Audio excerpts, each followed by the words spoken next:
Dear students, today we are going to revision of the chapter number 5, continuity and differentiability. बेटा इसमें हमने exercise 5.1, 5.2, 5.3 को complete किया था, वहीं तक का हम रिवीजन करेंगे आज continuity and differentiability.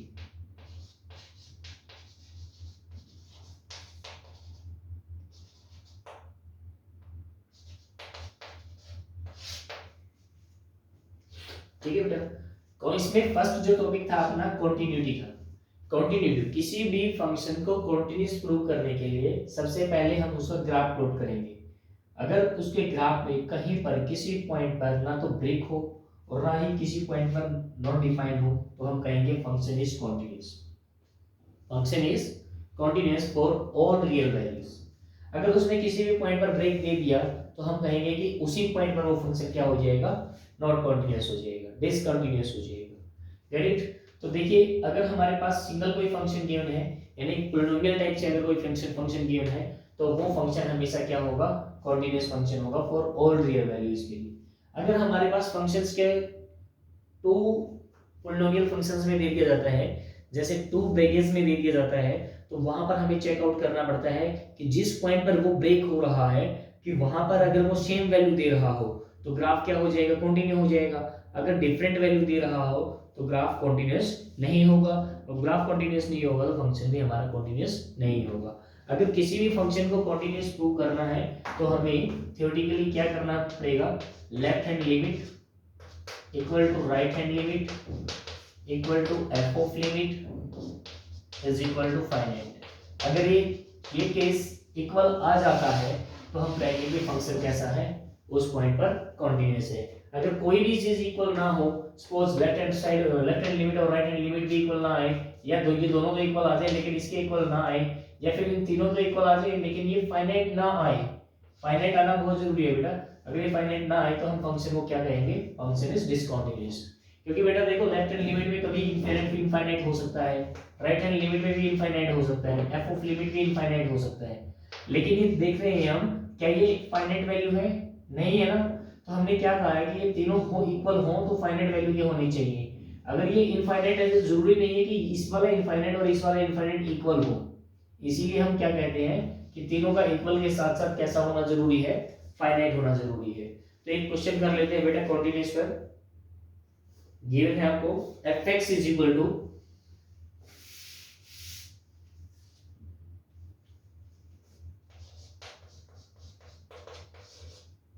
sin 2x by x if x less than 0, x plus 2 if x equal to or greater than 0. बेटा यहाँ पर आप देखेंगे, अगर मैं कहूँ कि आपको कि फंक्शन आपने चेक करना है कि फंक्शन कंटीन्यूअस है नहीं, check whether the function find the point of discontinuity point of the function. ठीक है, अगर मैं ऐसा कुछ कहूँ तो यहाँ बेटा आपको करना क्या है, सबसे पहले तो आप लेस देन 0 के लिए देखिए. If x less than 0 then fx is equal to sin 2x by x. x को 0 छोड़कर बेटा यहाँ पे नीचे 0 नहीं होना चाहिए, बाकी सभी चीजों के लिए हमारा फंक्शन क्या होगा, हमारा फंक्शन फाइनाइट होगा. x को नीचे बेटा देखो ये फ्रैक्शनेबल पार्ट है, फ्रैक्शनेबल पार्ट में अगर डिनोमिनेटर 0 नहीं हुआ तो ये फंक्शन हर एक वैल्यू पर डिफाइंड होगा. तो अभी बेटा इसने कहा है कि 0 तो हम पुट कर ही नहीं रहे हैं. x लेस देन 0 के लिए फंक्शन क्या देगा, function gives real value, hence fx is continuous for x less than 0. x less than 0 पर एक फंक्शन क्या रहेगा हमारे पास, कंटीन्यूअस रहेगा. अगर मैं x ग्रेटर देन 0 की बात करता हूँ, x ग्रेटर देन 0 पर फंक्शन कैसा है, फंक्शन है x plus 2, और यहाँ पर तो बेटा x से 0 से ग्रेटर कोई भी वैल्यू पुट करे तो फंक्शन क्या देगा, ये भी हमें एक रियल वैल्यू देगा. Function gives real value, hence fx is continuous. किस पॉइंट पर कंटीन्यूअस है बेटा, x ग्रेटर देन 0 पर. अब डिफ्लेक्शन कहाँ है, डिफ्लेक्शन है बेटा जीरो पर। जीरो पर हमें चेक करना है कि वो कॉन्टिन्यूस है या नहीं। जीरो से नीचे भी कॉन्टिन्यूस है और जीरो से ऊपर भी वो फंक्शन हमारा कॉन्टिन्यूस है। x is equal to zero पर चेक करते हैं बेटा। देखिए अब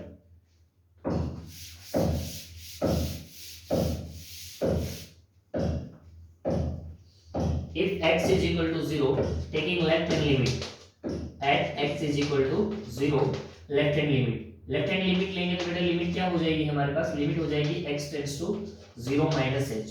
और 0 माइनस h किस फंक्शन पर होगी बेटा, इस फंक्शन पर होगी। तो फंक्शन क्या है अपने पास sin 2x, x की जगह पर हम 0 माइनस h पुट करेंगे और नीचे अपना क्या हो जाएगा बेटा 0 माइनस h। ठीक है भाई।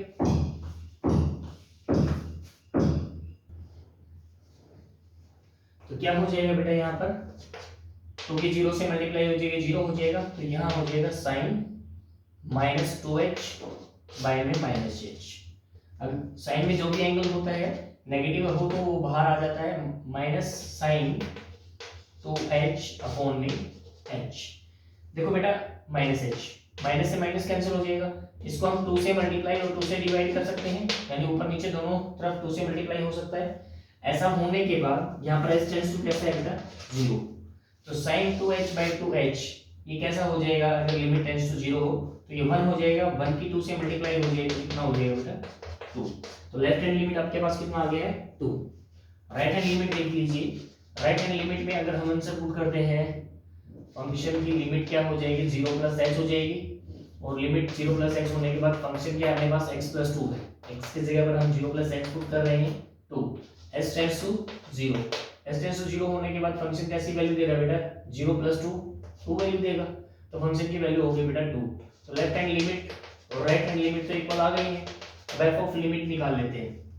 f ऑफ लिमिट देखिए बेटा क्या हो जाएगी f ऑफ 0, f ऑफ 0 किस फंक्शन में पुट होगा, इस फंक्शन में पुट होगा, तो 0 प्लस 2 f ऑफ 0 भी अपने पास कितना आ गया बेटा 2 आ गया।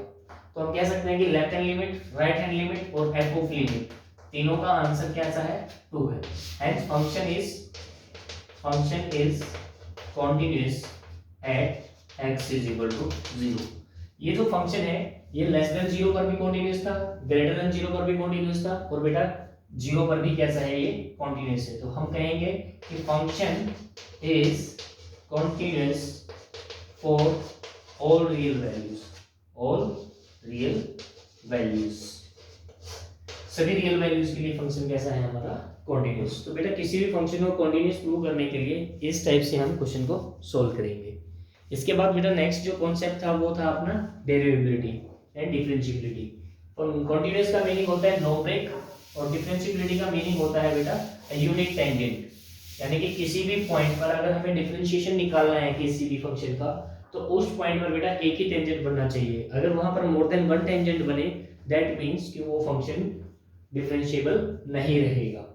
तो देखिए एक क्वेश्चन इसका भी कर लेते हैं। डिफरेंशिएबिलिटी के लिए हम क्या करते हैं, left hand derivable equal to right hand derivable equal to finite होना चाहिए बेटा, ठीक है। तो हम फंक्शन को क्या कह देंगे कि फंक्शन डिफरेंशिएबल होगा। तो लेफ्ट हैंड डेरिवेबल और राइट हैंड डेरिवेबल कैसे निकालते हैं बेटा हम, लेफ्ट हैंड डेरिवेबल का फॉर्मूला आपको पता ही है। लेफ्ट हैंड डेरिवेबल निकालने के लिए आप क्या करते हो, इसको रिप्रेजेंट करते हैं f of a minus a, और राइट हैंड डेरिवेबल को निकालने के लिए हम क्या करते हैं f of a plus a। यहाँ पर क्या हो जाएगा बेटा f of a minus h minus f of a by में a minus h minus a, और राइट हैंड डेरिवेटिव निकालने के लिए क्या करते हैं हम f of a plus h minus f of a divide में a plus h minus a। ठीक है बेटा, इस टाइप से क्या करते हैं हम लेफ्ट हैंड डेरिवेबल और राइट हैंड डेरिवेबल निकालते हैं। तो कोई क्वेश्चन देख लेते हैं बेटा इसके ऊपर। देखिए बेटा स्टेटमेंट ले लेते हैं, function f(x) is equal to x of modulus x at x is equal to 0। हमने चेकआउट करना है कि फंक्शन डिफरेंशिएबल है या नहीं किस पॉइंट पर बेटा x इज इक्वल टू 0 पर। x इज इक्वल टू 0 पर देखो फंक्शन बेटा दो तरीके से ट्रीट करेगा अपना ये वाला फंक्शन। कैसे ट्रीट करेगा, देखिए जब x लेस देन 0 होगी तो ये फंक्शन होगा बेटा x इंटू माइनस एक्स। अगर ये ग्रेटर देन 0 के लिए होगा तो ये फंक्शन कैसे ट्रीट होगा बेटा, पॉजिटिव एक्स। अगर ये नेगेटिव एक्स की तरह ट्रीट होगा तो फंक्शन कैसा बन जाएगा बेटा, फंक्शन बन जाएगा माइनस का x square if x less than 0, और ये बन जाएगा बेटा positive x square x greater than 0 पर। तो 0 पर बेटा जैसे भी हम निकालते हैं इस फंक्शन पर निकाल कर देखिए क्या होगा बेटा, लेफ्ट हैंड डेरिवेबल और राइट हैंड डेरिवेबल निकाल लीजिए।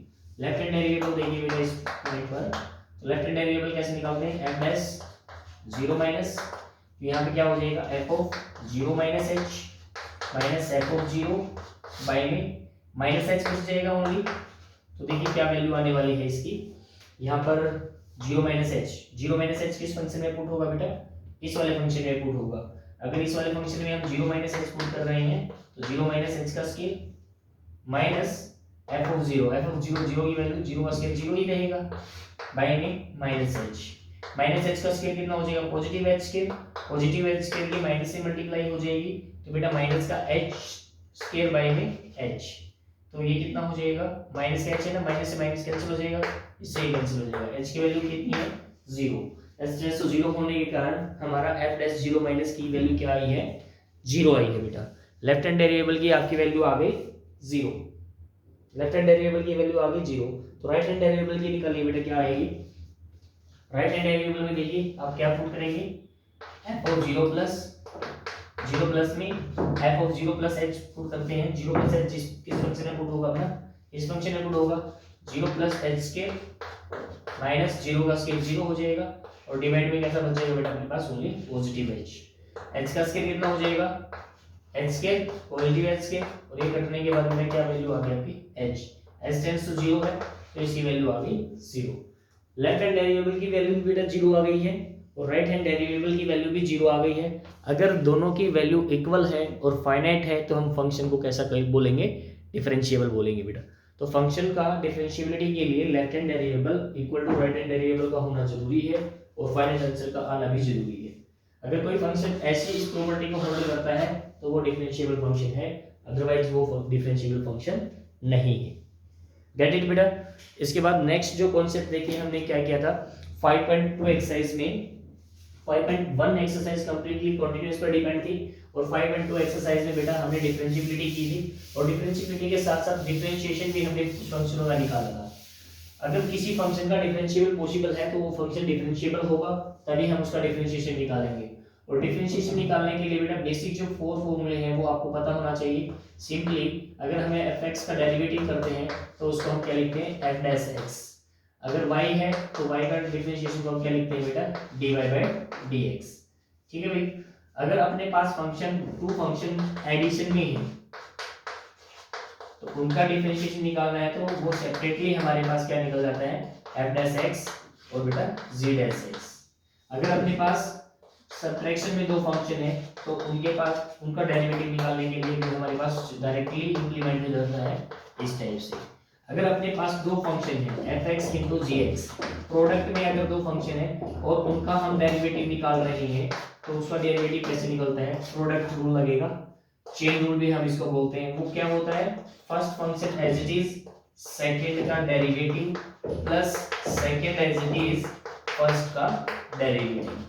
उसके बाद क्वोशिएंट रूल लगता है बेटा, अगर फ्रैक्शनेबल हमारे पास आ जाए फंक्शन, अगर हमारे पास fx by gx आ जाए तो उस केस में हमारे पास डेरिवेटिव क्या हो जाएगा, gx का तो बेटा स्केल हो जाएगा, gx फंक्शन का वैल्यू क्या हो जाएगा scale, gx as it is f dash x minus इसको बेटा, और उसके बाद हम fx as it is g dash x। इसको इसलिए आप याद रख सकते हैं u by v से। u by v में क्या होता है अपने पास, इसको हम इस तरह से रिप्रेजेंट करते हैं v scale, v as it is u का derivative, u as it is v का डेरिवेटिव। इससे रिमेंबर रखना आपके लिए बहुत इजी रहेगा। इसके बाद हम कुछ बेसिक फॉर्मूले पढ़ लेते हैं जो डिफरेंशिएशन के हैं। Differentiation for the algebraic function यानी x की पावर n के लिए अगर डेरिवेटिव हम निकाल रहे हैं तो उसका डेरिवेटिव क्या होता है n x की पावर n माइनस 1। अगर डिवाइड dx हम रूट वाले फंक्शंस का निकाल रहे हैं तो इसका डेरिवेटिव क्या हो जाएगा बेटा इसको x की पावर -1/2 लिख पाएंगे, 1/2 लिख पाएंगे। इसका डेरिवेटिव ऊपर वाले फॉर्मूले की तरह सोल्व हो जाएगा। क्या आ जाएगा 1/2 x की power -1/2 means 1/2 root x। Similarly अगर हमारे पास फंक्शन dy dx ऑफ इस टाइप से अगर गिवन है तो उस फंक्शन को हम कैसे राइट कर पाएंगे, x की पावर 1/3 राइट कर पाएंगे और उस फंक्शन का डेरिवेटिव फाइंड आउट कर पाएंगे। अलजेब्रिक फंक्शन का डेरिवेटिव बेटा इसी टाइप से हम निकालेंगे। उसके बाद कुछ ट्रिग्नोमेट्रिक फॉर्मूले हैं, ट्रिग्नोमेट्रिक फॉर्मूले को भी अच्छे से आपको रिवाइज करना है और लर्न करना है। बहुत जगह पे हमारे डिफरेंशिएशन में ये यूज होंगे। sin x का डेरिवेटिव क्या होता है, sin x का डेरिवेटिव होता है, डेरिवेटिव को हम डैश से रिप्रेजेंट करते हैं ना भाई, cos x। cos x का डेरिवेटिव क्या होता है भाई, sin x। tangent x का डेरिवेटिव क्या होता है, secant square x। और बेटा secant square x, उसके बाद cot x का डेरिवेटिव क्या होता है, cot x का डेरिवेटिव होता है माइनस cosecant square x। और बेटे यहाँ पर अगर हम secant x का डेरिवेटिव करें, secant x का डेरिवेटिव होता है secant x into tangent x। अगर हम cosecant x का डेरिवेटिव करें तो cosecant x का डेरिवेटिव होता है minus cosecant x into cot x। यहाँ पर देखना बेटा जितने भी हमारे पास sin tan और secant में फॉर्मूले थे इनका जो डेरिवेटिव कर रहे हैं तो किसी के भी आगे नेगेटिव सिंबल नहीं है। जब भी cos cot cosecant यानी c से स्टार्ट होने वाले फंक्शंस का जब भी हम डेरिवेटिव कर रहे हैं ट्रिग्नोमेट्री में उन सभी के आगे कैसा सिंबल है, नेगेटिव सिंबल है। तो अच्छे से इनको लर्न कर लेना। sin x का डेरिवेटिव होगा cos x, cos x का डेरिवेटिव होगा बेटा minus sin x, tan x का डेरिवेटिव होगा secant square x, cot x का डेरिवेटिव होगा minus cosecant square x, secant x का डेरिवेटिव होगा secant x into tangent x और cosecant x का डेरिवेटिव रहेगा minus cosecant x into cot x। इसके बाद कुछ हमारे लोगरिथम एक्सपोनेंशियल लोगरिथम फंक्शन में है, जैसे log x का डेरिवेटिव क्या होगा बेटा, log x का डेरिवेटिव होगा 1/x और x जो भी है उसका फर्दर हमारे पास डेरिवेटिव निकालना पड़ेगा। सपोज कीजिए आपके पास log sin e की पावर e का फंक्शन हमने अभी बताया नहीं है, पहले e का फंक्शन और पढ़ लेते हैं। e की पावर x का डेरिवेटिव क्या होता है, e की पावर x सेम होता है बेटा इसका डेरिवेटिव। e की पावर x का डेरिवेटिव क्या होता है, e की power x into dx by dx, dx by dx करने से तो वो कट ही जाएगा, e की पावर x का डेरिवेटिव डायरेक्टली e की पावर x रहेगा।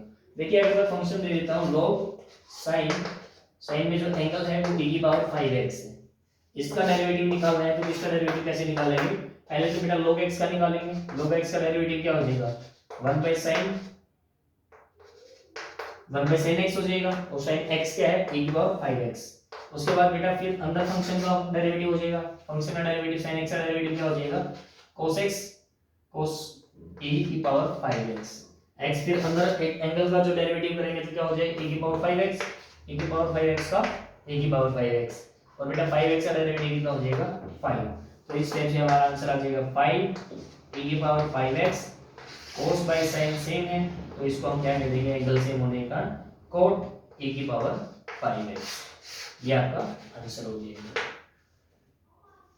इस टाइप से हम बेटा एक्सपोनेंशियल और लोगरिथम फंक्शंस का भी डेरिवेटिव कर पाएंगे। इसके बाद नेक्स्ट देखिए, फिर हमारे पास इनवर्स ट्रिग्नोमेट्री के फॉर्मूले रहते हैं। इनवर्स ट्रिग्नोमेट्री के फॉर्मूले देख लीजिए बेटा, साइन इनवर्स x का डेरिवेटिव क्या हो जाएगा 1/1 माइनस एक्स स्क्वायर और बेटा cos इनवर्स x का क्या हो जाएगा वही -1/1 माइनस एक्स स्क्वायर। इसके बाद tan इनवर्स x का हमारे पास डेरिवेटिव क्या हो जाएगा 1/1 प्लस एक्स स्क्वायर। इसके बाद हमारे पास tan के बाद cot इनवर्स x का डेरिवेटिव क्या हो जाएगा -1/1 प्लस एक्स स्क्वायर। अगर हम कहें कि सेकंड इनवर्स x का डेरिवेटिव क्या होगा 1/mod x into में x स्क्वायर माइनस 1 और यहाँ पर सेकंड कोसेकेंड इनवर्स x का डेरिवेटिव अगर हम निकालें तो 1/mod x into में x स्क्वायर माइनस 1। ये हमारे पास इनवर्स ट्रिग्नोमेट्री के फॉर्मूले हो जाएंगे बेटा, जिनका डेरिवेटिव निकालते हुए sin इनवर्स का डेरिवेटिव क्या हो जाएगा 1/√1 माइनस x के cos इनवर्स का -1/√1 1 minus x square. Tan inverse x का जो डेरिवेटिव है वो 1 बाय 1 प्लस एक्स स्क्वायर, और कोट इनवर्स का क्या हो जाएगा minus 1 by 1 plus x square. बेटा इन्हीं का बिल्कुल सेम एज इट इज फॉर्मूले हैं, लेकिन यहाँ पर क्या है साइन का डिफरेंस है बस दोनों में। यहाँ पर पॉजिटिव है इनके और उनके बेटा हमारे नेगेटिव सिंबल है। तो आप इन तीनों को याद रख लेना, इसके जस्ट अपोजिट साइन कर देना, वो हमारे पास कोस और कोट और कोसेकेंट इनवर्स का फॉर्मूला बन जाएगा।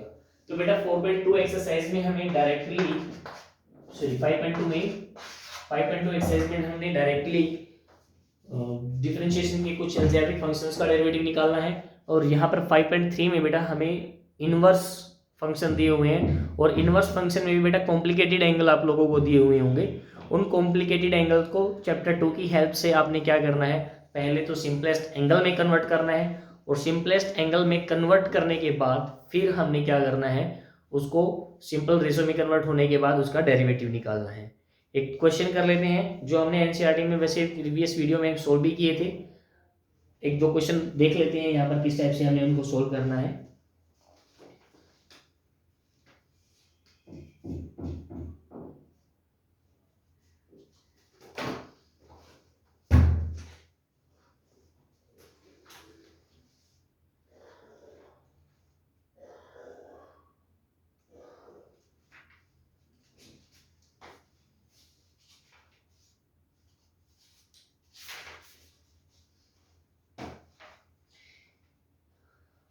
cos inverse 2x by 1 plus x के। देखिए अगर हम कहें कि आपके पास क्या गिवन है, y is equal to cos inverse 2x by 1 plus x square. अगर हम बेटा यहाँ पर x को टेंजेंट थीटा पुट करें, x को टेंजेंट थीटा पुट करें, तो आपके पास क्या बन जाएगा भाई, आपके पास बन जाएगा cos inverse 2 tangent theta by में 1 प्लस टेंजेंट स्क्वायर थीटा। ये जो फॉर्मूला होता है 2 टेंजेंट थीटा और 1 प्लस टेंजेंट स्क्वायर थीटा, ये sin 2 थीटा के बराबर होता है। किसके इक्वल होता है बेटा, ये sin 2 थीटा के। तो cos इनवर्स से sin तो कटने से रहा, तो आप क्या करेंगे, यहाँ पर sin थीटा को cos एंगल में चेंज कर लेंगे। sin थीटा को cos एंगल में चेंज कर लेंगे तो क्या बन जाएगा, cos 90 माइनस थीटा, ये बन जाएगा। और फिर cos से cos इनवर्स कैंसिल हो जाएगा, तो y क्या बच जाएगा आपके पास π/2 माइनस 2 थीटा। फिर हम क्या कर देंगे, यहाँ पर इसका differentiation with respect to x कर देंगे। इसका डिफरेंशिएशन कर देंगे, y का डिफरेंशिएशन क्या हो जाएगा dy/dx। तो π/2 कैसे है बेटा, कांस्टेंट टर्म है, कांस्टेंट टर्म का डेरिवेटिव करेंगे तो कांस्टेंट टर्म का डेरिवेटिव कितना हो जाएगा बेटा 0, और 2 थीटा। थीटा क्या हो जाएगा, थीटा यहाँ से वैल्यू निकाल लीजिए, थीटा की वैल्यू आप निकाल लोगे तो कितना आ जाएगा, टेंजेंट इनवर्स x आ जाएगा। बेटा tan इनवर्स इक्वल से इधर आएगा, तो tan इक्वल से इधर आएगा तो इनवर्स बन जाएगा, तो थीटा की वैल्यू हो जाएगी 2 tan inverse x। 2 tan inverse x का डेरिवेटिव क्या हो जाएगा, tan इनवर्स x का डेरिवेटिव हो जाएगा 1/1 प्लस x स्क्वायर। अभी अभी हमने फॉर्मूला पढ़ा था, उसके बाद क्या आंसर हो जाएगा 2 - 2/1 प्लस x स्क्वायर। इस टाइप से बेटा डेरिवेटिव निकलेगा। अगर बेटा हम cos इनवर्स का डायरेक्टली यहाँ से डेरिवेटिव निकालें तो आप cos इनवर्स का फॉर्मूला लगाओगे, क्या फॉर्मूला लगाओगे, -1 रूट में 1 माइनस एक्स स्क्वायर। तो x क्या है अपने पास, x है अपने पास 2x बाय में 1 प्लस एक्स स्क्वायर का होल स्क्वायर। फिर आप इसको सोल्व करोगे, इसका स्क्वायर करने के बाद टेकिंग एलसीएम फिर उसको सोल्व करोगे तो आपके पास क्या बनेगा, आपके पास ये बन जाएगा, और कैंसिल होकर दोबारा से आपका क्या आंसर आएगा, आंसर यही आएगा। लेकिन इससे निकालना हमारे लिए बहुत लेंथी हो जाएगा। तो जब भी हमारे पास कॉम्प्लिकेटेड एंगल हो तो आप एंगल को कुछ ना कुछ ऐसा सपोज कर लेना जो हमारा उसको रिड्यूस कर दे। रिड्यूस करने के बाद दोबारा से हम थीटा की वैल्यू रिप्लेस कर देंगे, रिप्लेस करने के बाद पुट करने के बाद फिर हम डेरिवेटिव निकालेंगे, उससे हमारा क्वेश्चन इजी हो जाएगा और आसानी से निकल जाएगा। गेट इट बेटा। तो इस टाइप से हमने कॉन्टिन्यूटी, डिफरेंशिएबिलिटी और कुछ फंक्शंस के डेरिवेटिव के फॉर्मूले पढ़ लिए हैं। एक्सरसाइज 5.1, 5.2 और 5.3 हमने यहाँ तक कवर कर ली है। होप्स हो कि सभी को समझ आया होगा। अगर किसी भी बच्चे को फिर भी कोई डाउट रहता है तो वो डायरेक्टली हमें व्हाट्सएप मैसेज भेज सकता है, क्वेश्चन भेज सकता है, फिर हम उसका सोल्यूशन उसके नेक्स्ट वीडियो में भेज देंगे। Thank you student.